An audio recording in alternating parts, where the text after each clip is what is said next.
Bonjour à toutes et à tous, bienvenue pour cette review de la troisième journée de championnat. Comme d'habitude, on va faire le tour de tous les matchs qui se sont joués le week-end dernier. Et on va commencer avec le match Folkemont 1, Espérance de Vitoncourt, qui aura vu la victoire de Folkemont par 29-10. Excellent score de Folkemont, il réalise, comment on appelle ça, ils réalisent le meilleur score de leur piste, le record des pistes de Folkemont, avec le score de 3437 quilles. Le meilleur score de la journée est détenu par Johnny Graff, qui fait 880 quilles. Me semble-t-il le quatrième 880 de cette saison. Alors le quatrième 880, pourquoi je ne suis pas au-dessus? Parce que simplement il n'y a pas de 890 ou de 900. On verra d'ailleurs qui fera les meilleurs scores. Et c'était d'ailleurs 29-10 donc contre l'Espérance de Vitoncourt. L'Espérance de Vitoncourt donc, qui ne prend pas de points. Mais notons le meilleur score pour l'Espérance de Vitoncourt fait par Johnny Bolf avec 734 kills. Et je pense effectivement du coup que l'Espérance de Vitoncourt, vu les scores, vu un petit peu le début de match, je crains que cette année il joue le maintien.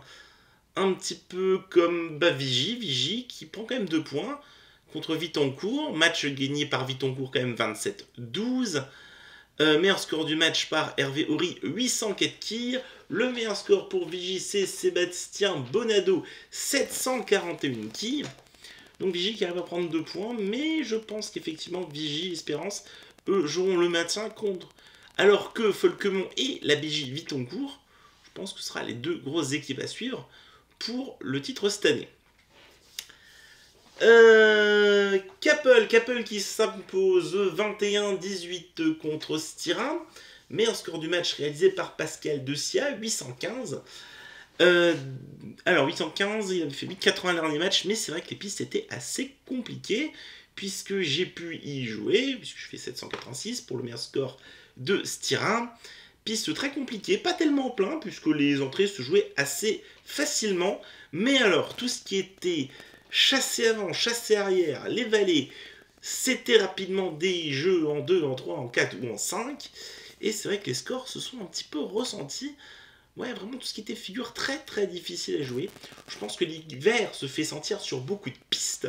Et hormis Folkemont, on va voir qu'on ne verra pas de très très gros scores sur les autres pistes.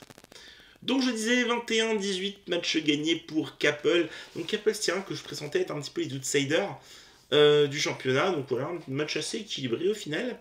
Et on devra attendre pour le résultat du match Volstroff-Longlaville, puisqu'il y avait des pistes en panne, donc au local de Medservice, là où joue Volstroff.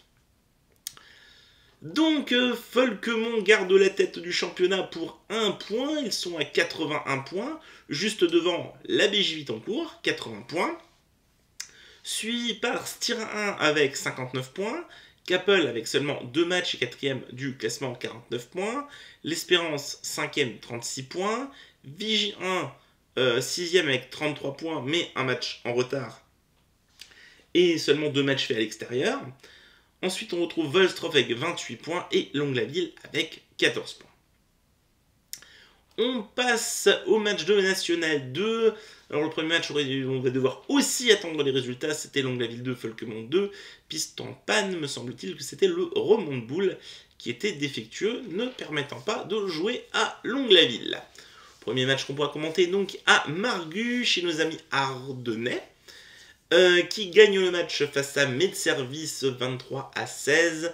Meilleur score du match pour Stéphane Saint-Huile avec 681 quilles. Le meilleur score du match pour Medservice est fait par Thomas Claude avec 668 quilles. Il me semble, vu les scores, que les pistes devaient être assez difficiles à jouer. Il en va même pour Gondrange qui gagne tout de même 29-10 face à Capel 2. Meilleur score du match par Renzo 770. Je vois qu'il n'y a pas de gros score. Il y a quand même souvent 2-3 scores qui s'approchent des 770, 780. Là, c'est pas le cas. Donc je pense que c'était assez difficile à jouer. Capel, le meilleur score de Capel. Alors on a 2-708 avec Christian Léonard et Helmut Kleines et un 707 avec Alexandre Boin. Donc je vous laisse. Voilà. Je ne peux pas vous donner vraiment le meilleur score puisque quasiment 3 scores identiques. Styr 1-2 était exempt. Et du coup, toutes les équipes qui ont joué, sauf Longlaville 2, qui n'a pas joué puisqu'il y avait à chaque fois ou piste en panne ou report de match, toutes les autres équipes ont 2 matchs. Donc pas mal de retard, pas mal de matchs en retard dans ce championnat. La première équipe pour le moment est Gondrange 1, première du classement, suivi de Folkemont 2 avec 40 points.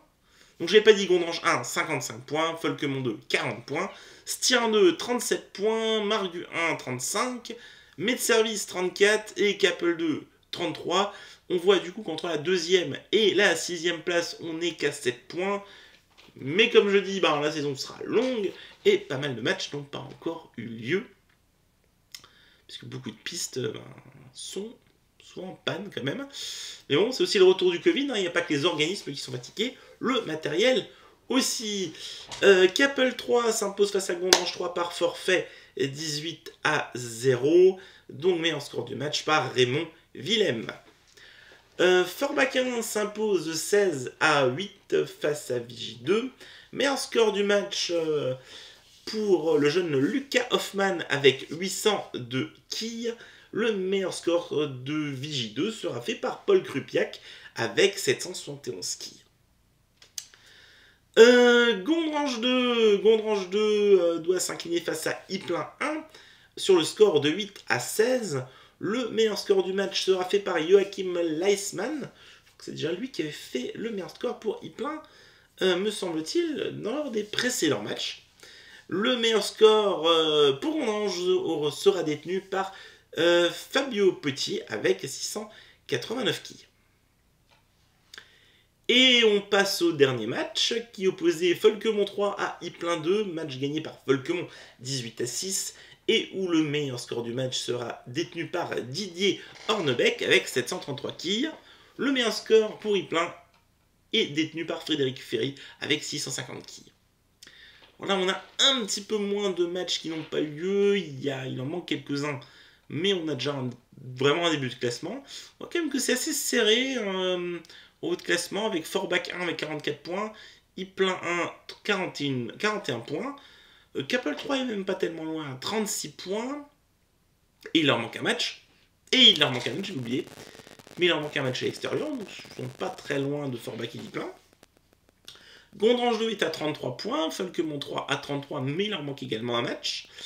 Ypelin 2 à 24 points, Gondrange 3 à 15 points, et Vigie 2 à 8 points, avec 2 matchs qui leur manquent suite aux pistes en panne de début de saison de Vigie. Voilà. Je crois que j'ai terminé, oui, on se retrouve du coup, ce sera quand? Ce sera, déjà la semaine prochaine pour le prochain match pour la 4e journée de championnat. En attendant, je vous souhaite à toutes et à tous une bonne soirée et à la prochaine.